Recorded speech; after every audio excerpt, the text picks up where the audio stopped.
Amigos queridos, às primeiras horas da manhã deste dia, nos reunimos em nome de Jesus, nosso bom e amado Mestre, para que Jesus tenha compaixão de nós e estenda para a humanidade da terra as suas vibrações amorosas, que hão de infundir em nossos corações a esperança de progresso.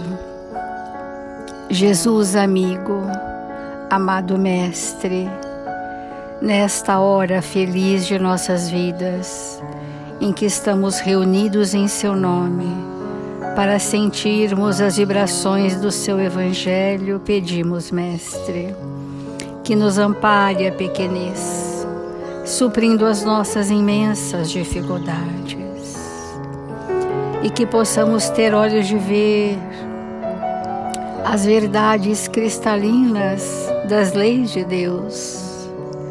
Faça-nos, amigos queridos, instrumentos dignos e úteis, para que onde quer que estejamos, possamos estar em nome de Jesus. Possamos estar disponibilizando o que trouxemos de melhor em nós. Possamos estar de braços abertos para acolher os nossos irmãos da jornada. Assim, amigos queridos, em nome de Jesus e desses Espíritos amoráveis que em Seu nome são conosco nesta manhã, iniciamos as reflexões desse dia. Obrigada, Senhor. Obrigada, amigos. E que assim seja, Mestre.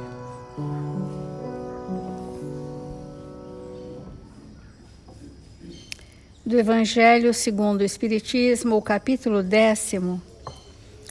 Bem-aventurados os que são misericordiosos. Um dos defeitos da humanidade é ver o mal de outrem antes de ver o que está em nós. Isso é falado nesse item do argueiro e da trave. Então, o Evangelho nos mostra que era necessário que nós pudéssemos tomar uma distância de nós mesmos para nos percebermos como espíritos, como se fôssemos observadores. Mas para sermos observadores, nos percebermos, para então nos conhecermos, é preciso que nós já tenhamos algum sentimento, alguma aquisição nobre de valores, que vão formar então o campo vibratório do espírito um pouco mais luminoso, de cores mais vibrantes. E essas cores mais vibrantes revelam dos sentimentos que já estão em desenvolvimento em nós. Não estão prontos na totalidade, mas estão em desenvolvimento. Então, quando a gente fala, vamos observar a nós mesmos, como se fôssemos olhando para um espelho, ou como se nós pudéssemos sair de nós mesmos e nos observarmos, essa observação, ela só será fidedigna se nós já tivermos uma certa luminosidade de sentimentos para clarear esses recônditos nas instâncias mais íntimas do nosso ser espiritual, que é o que nós temos falado ao longo dos dias. Como pode um homem bastante vão, bastante comum, crer na supremacia, na importância da sua personalidade? Como pode? É uma reflexão, né, que o Espírito está dizendo. Como pode achar que ele tem uma supremacia e que tudo deva ser conforme ele deseja? Então, e quando alguém que está ao seu entorno ressalta, se evidencia por ter pensamentos e ideias mais importantes, mais significativas, então ele se altera porque não suportaria ver alguém que poderia eclipsá-lo, ofuscá-lo. Então ontem nós falamos que esse estado pernicioso do pensamento é um estado do espírito apaixonado por si mesmo. Então, há aquelas paixões de que enceguecem, né? E onde ele só vê nele a referência do modelo do mundo. Então, eu sou o padrão, eu sou o modelo autorreferente.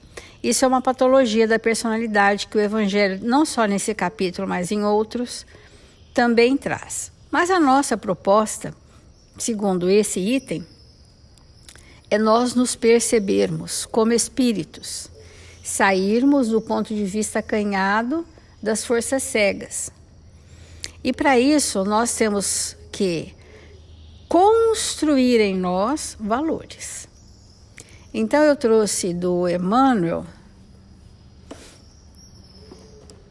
uma mensagem que está no livro Caminho, Verdade e Vida, que diz assim: façamos nossa luz. Se eu quero me conhecer como espírito, dentro desse arcabouço imenso que é conhece-te a ti mesmo, eu preciso saber me observar, me perceber, compreender a dinâmica interna dessa situação, para depois me conhecer e, me conhecendo, fazer as devidas aquisições. Porque, como nós temos falado, e eu queria assim sempre frisar isso, as pessoas muitas vezes passam anos fazendo compreensões intelectuais sobre a sua personalidade e não fazem mudanças. Nós temos uma casuística para isso. Não fazem mudanças. Compreendem, discutem, mas não fazem mudanças. Por que não faz mudança? Porque não tem aquisição para fazer a mudança. Não tem aquela força que a vontade traz para nós. Não tem. Então fica no desejo, porque o desejo é apenas uma força atrativa. O desejo é uma atração que nós temos por alguma coisa, mas não significa que aquilo vai se realizar, porque é só uma força atrativa. E já a vontade é uma alavanca poderosa de quem já tem aquisição no sentimento. Essa é a mínima diferença. Então diz assim: façamos nossa luz. Ante a glória dos mundos evolvidos das esferas sublimes que povoam o universo, o estreito campo em que nos agitamos na crosta planetária é limitado círculo de ação. Se o problema fosse apenas o de espaço, nada teríamos a lamentar. A casa pequenina e humilde, iluminada de sol e alegria, é paraíso de felicidade. A angústia de nosso plano procede da sombra. A escuridão invade os caminhos em todas as direções. Trevas que nascem da ignorância, da maldade, da insensatez, envolvendo povos, como temos visto, instituições que não atendem à necessidade de espíritos e pessoas. Nevoeiros que assaltam consciências, raciocínios e sentimentos. Nós estamos nesse momento de névoa, né? O ponteiro do relógio, quando chega na meia-noite, já é o amanhecer, mas ainda é escuridão.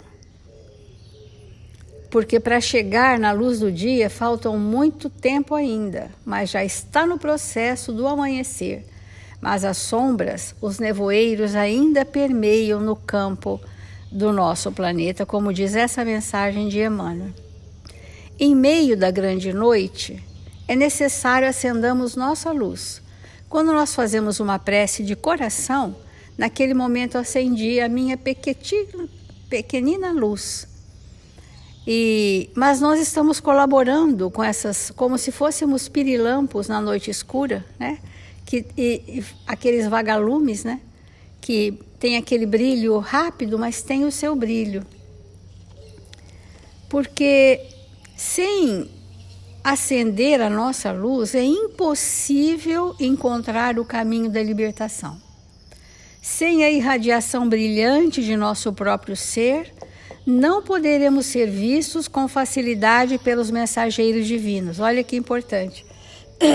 Não que nós não estejamos sendo amparados, mas sem aquela pequenina luz, vamos mergulhar nas densas trevas, né? Como se confundíssemos com o nevoeiro. Então, esses mensageiros divinos que ajudam em nome do Altíssimo e nem auxiliaremos efetivamente a quem quer que seja. É indispensável organizar o santuário interior e iluminá-lo, a fim de que as trevas não nos dominem. É possível marchar valendo-nos de luzes alheias, e é assim que ainda é para nós, né? Alguém ilumina os nossos passos, alguém nos coloca no caminho do bem, mas nós precisamos fazer a nossa parte. Então, amigos, nós estamos num momento da humanidade em que refletir nessas lições que o Evangelho nos traz é extremamente importante para que possamos ter uma existência de acordo com as leis divinas e nos libertarmos definitivamente daqueles padrões, daqueles condicionamentos que nós arrastamos secularmente, milenarmente, como uma forma de pensar, de sentir, que já não corresponde mais às nossas reais necessidades espirituais e evolutivas. Então, dentro desse entendimento, nós vamos percebendo que os amigos espirituais que nos amam, que nos acompanham os passos, sempre se aproximam de nós, nos trazendo oportunidades de reflexão, oportunidades de aprendizado para que possamos realmente alterar a nossa forma de ser. E quando nós pensamos nisso, nós vamos ver que durante o nosso dia, às vezes, aproxima alguém que faz um comentário, nós ouvimos uma notícia, observamos um determinado fato e nem sempre nós percebemos que aquilo que nós estamos visualizando, sentindo e percebendo são recados desses amigos que nos cercam com extremado cuidado para que possamos retornar a um pensamento mais equilibrado. Então, nós estamos estudando aquele comentário que o ministro faz no livro E a Vida Continua, no capítulo 12, em que ele vai esclarecendo para nós o quão é importante refletirmos demoradamente sobre essa questão da trave nos nossos olhos. Então, continuando o que nós estamos falando já há alguns dias, ele diz assim: a divina providência não pergunta o que fostes, porque nos conhece a cada um em qualquer tempo. Então, como ele está reunido com pessoas desencarnadas no mundo espiritual e fazendo uma preleção sobre o Evangelho, ele está então esclarecendo, porque muitos de nós chegamos no mundo espiritual com os nossos títulos. Como ele falou anteriormente, nós lemos ontem. Nós chegamos no mundo espiritual com um nome de família. Então alguém poderia chegar lá com o nome Alcântara. Então, descendente do rei do Brasil, né? Ou dos príncipes. E obviamente isso não faz o menor sentido. Mas por que ele está dizendo isso? Por que André Luiz traz esse conteúdo para nós, se isso estava sendo falado para os desencarnados, será que é para a gente prestar atenção nisso, porque nós vamos um dia desencarnar? Certamente que não. Ele está querendo dizer para nós que esse nome de família, que essa profissão que nós temos, que a ação que nós realizamos, que a inteligência que pensamos ter, que tudo isso que é uma circunstância do momento, nós não devemos utilizar disto para nos relacionar uns com os outros. É isso que ele está querendo dizer, aqui na Terra. Porque o que nós fazemos aqui na Terra, nós vamos fazer no mundo espiritual. Ele vai dizer isso daqui a pouquinho.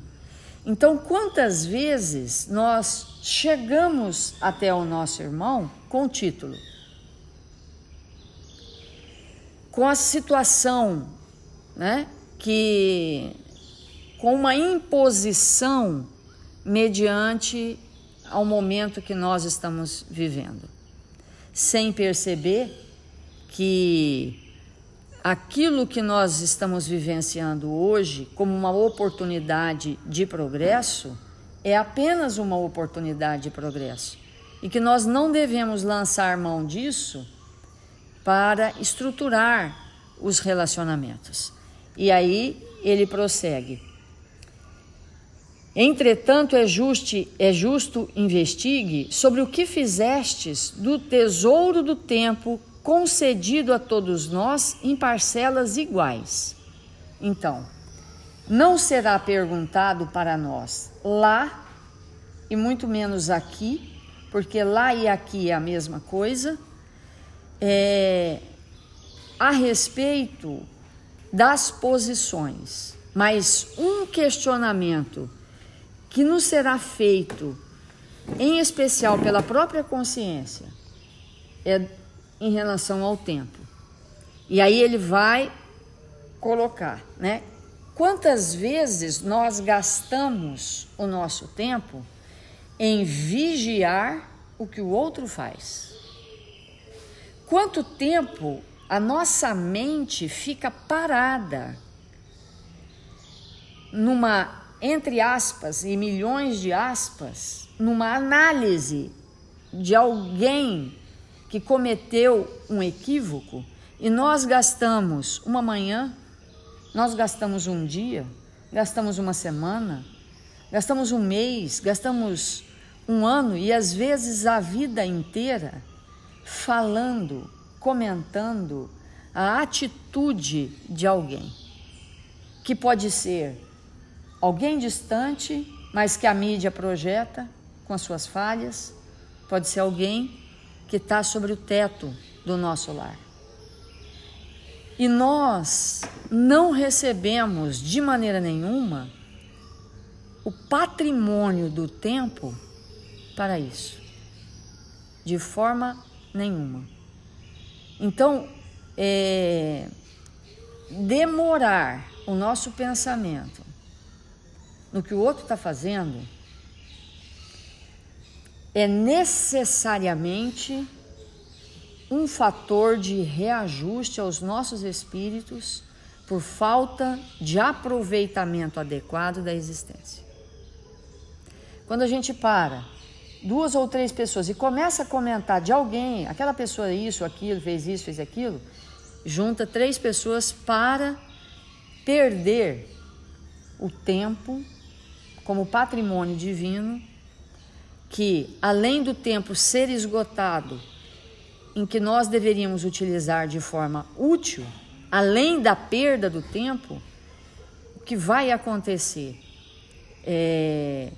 Nós vamos adensar o perispírito, e esse adensamento, porque comentar da vida alheia, que essa trave, né, que ele está colocando, nos materializa muito. E quanto mais materializados, menor a sintonia com o Pai, menor a sintonia com a vida. Então, a importância de nós realmente entendermos isso. E aí ele fala que ao chegar essas pessoas no mundo espiritual, é perguntado assim, sábio? Então, alguém, um amigo espiritual, chega àquele que se considera sábio e diz, sábio, o que aplicastes dos dotes do conhecimento superior? Em que aplicastes? O que fizestes com isso? Porque o conhecimento, tudo aquilo que nós temos, a mão cheia, e que nós não damos o devido encaminhamento, a devida aplicabilidade útil no mundo em que vivemos, isso é motivo de enlouquecimento.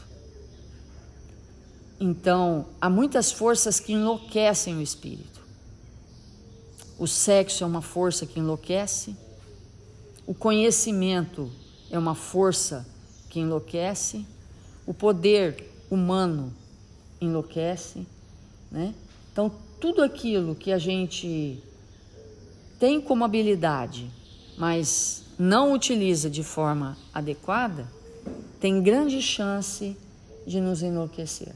E é claro que a loucura, ela tem estágios, né? Começa com uma leve depressão, começa com uma leve ansiedade, que nada mais significa o mau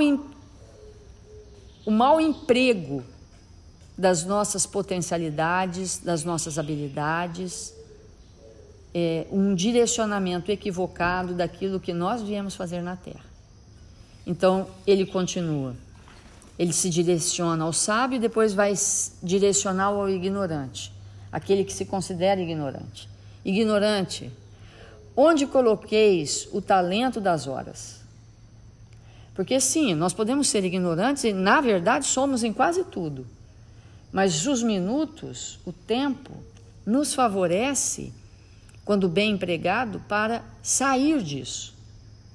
E muitas vezes nós colocamos essa trave nos nossos olhos em relação, quando a gente vê o cisco no olho do outro, por pura ignorância.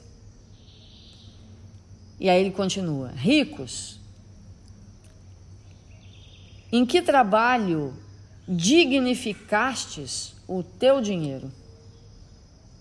E aí ele continua, irmãos destituídos de reservas douradas, ou seja, pobres, né? Então, sábios, ignorantes, ricos, pobres, aí vem, irmãos destituídos de reservas douradas, tantas vezes detentores de bênçãos maiores, que realizastes com as oportunidades da paciência e serviço, compreensão e humildade na esfera da obediência, jovens, que operastes com a sua força, companheiros encarnecidos na marcha do cotidiano, em que boas obras convertestes o clarão do vosso entendimento, não vos iludais. Qual ocorre a nós outros, os que habitamos atualmente no plano espiritual desde longas décadas, trouxestes para cá o que efetuastes a vós mesmos. Aprendestes o que estudastes, mostrais o que fizestes, e entesourais o que distribuístes. Aí vale um comentário muito importante. Quando ele fala que nós entesouramos o que distribuímos. E é muito importante nós refletirmos sobre o que é o tesouro. Então, às vezes nós vemos um irmão que é andarilho, por exemplo, que sai por aí pegando porquinhas, parafusos, pregos, pedacinho de papel, pedacinho de plástico, o que ele encontra no caminho, com seu carrinho ele vai ali colocando. E caminha de lá para cá. O que ele vai fazer com o parafuso? Obviamente nada, né? Mas ele põe ali naquela carrocinha e vai empurrando. E tudo que ele encontra, ele põe ali. Ao olharmos aquilo ali, talvez nós não consideremos como um tesouro, mas como um punhado de coisas que para nós pode ser inútil. Então, o tesouro é algo muito relativo. E alguém pode dizer assim: eu tenho um cofre escondido em algum lugar na minha casa que tem enormes barras de ouro. Mas se a gente perguntar para um Francisco de Assis se ele considera isso um tesouro, ele vai dizer o quê? Não, para mim isso não tem valor qualquer, né? Então, quando nós falamos de tesouro, o que é tesouro para um é nada para o outro. E então, quando nós chegamos no mundo espiritual, nós levamos conosco o nosso tesouro. E cada um vai mostrar para o outro, né, qual é o seu tesouro. Uns levam os carrinhos do que juntaram na estrada. Literalmente levam. Porque a gente plasma no pensamento e nós vamos ver irmãos carregando no mundo espiritual e empurrando seus carrinhos. Porque eles estão nessa condição mental. Nós vamos ver irmãos, como a gente vê na literatura espírita, trancados num ambiente vigiando o seu cofre. Então, quando o ministro traz esse entendimento para nós, o que ele está dizendo? Muitos de nós, o nosso tesouro é falar da vida alheia.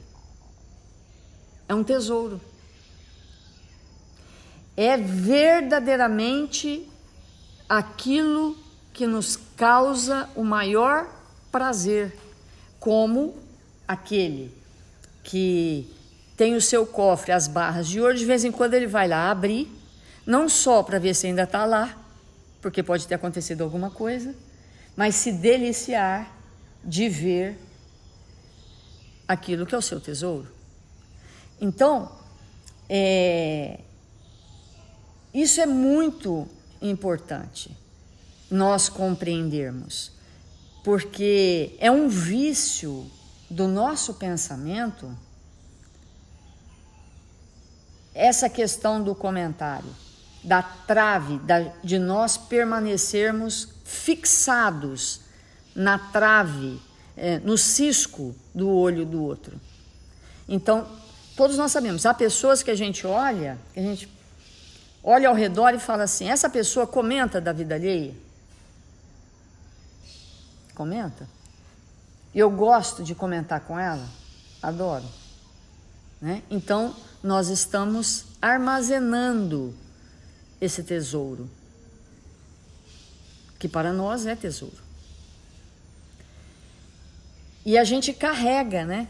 E nós carregamos isso conosco, que é trágico. E sair disso não é fácil. Então, detestar isso, é uma obrigação moral. Vai chegar um momento que nós vamos detestar ter um cofre cheio de barras de ouro. Vai chegar um momento que a gente vai detestar empurrar um carrinho com inutilidades. Isso é uma proposta de nos evangelizar, né? E saber qual é mesmo o meu tesouro, que eu não abro mão. Para mim é um tesouro. Qual é o seu? Qual é o meu?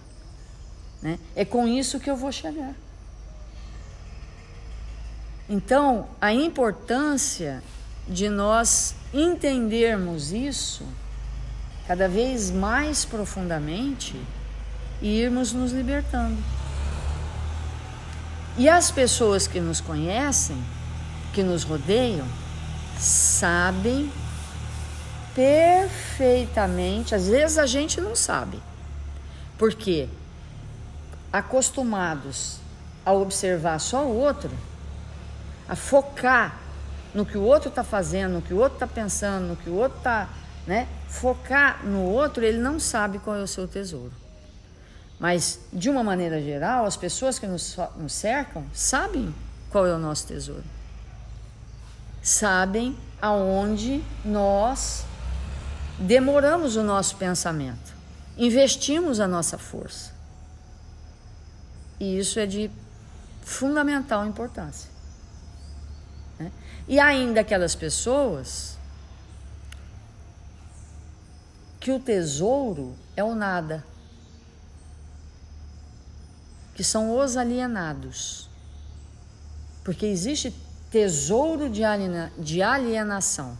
Quem são essas pessoas? Você vai falar com ela, é problema? Não, chega para lá. Esse aí é problema seu, vê lá como que você resolve, não vem me trazer problema não, alguém comenta alguma coisa? Não sei nada sobre isso, deixa isso para lá. E aí a gente vai entrando num estado de alienação. Não se envolve com nada, não quer saber de preocupação, não, isso aí não é comigo, não, isso aí não é aquilo lá e tal. E aí o espírito vai tendo essa espécie de tesouro, que é a alienação. Então a gente tem que tomar muito cuidado e fazer essas avaliações, para que possamos nos libertar dos nossos equívocos. Então vamos fazer a nossa prece.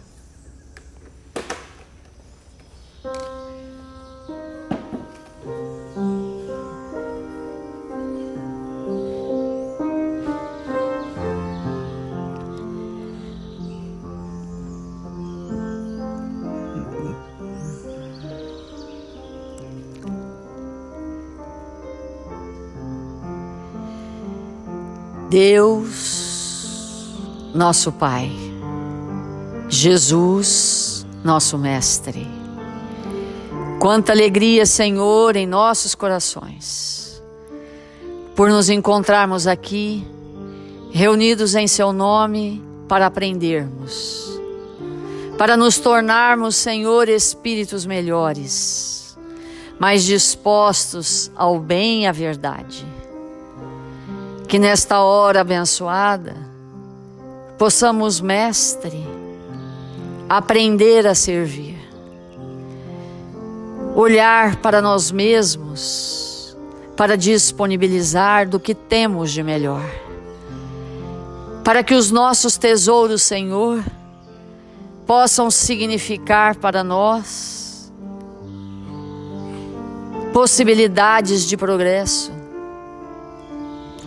Mil vezes obrigado, Mestre, por estas lições de vida eterna que nos esclarecem e com elas nos fazemos espíritos melhores. Tenhamos paciência, calma, confiança em Deus ante as dificuldades do caminho, porque elas surgem para nos fazerem espíritos melhores, mais fortes, mais robustos, mais repletos de fé e de bom ânimo. Ampara, Jesus, nossos irmãos registrados nos cadernos de vibração da nossa casa. Que possamos, Senhor, rogar a Deus, nosso Pai, que alcance-as com a sua misericórdia, para que eles recebam nesta hora as vibrações de amor e paz e possam se equilibrar, despertar para as verdades de vida eterna.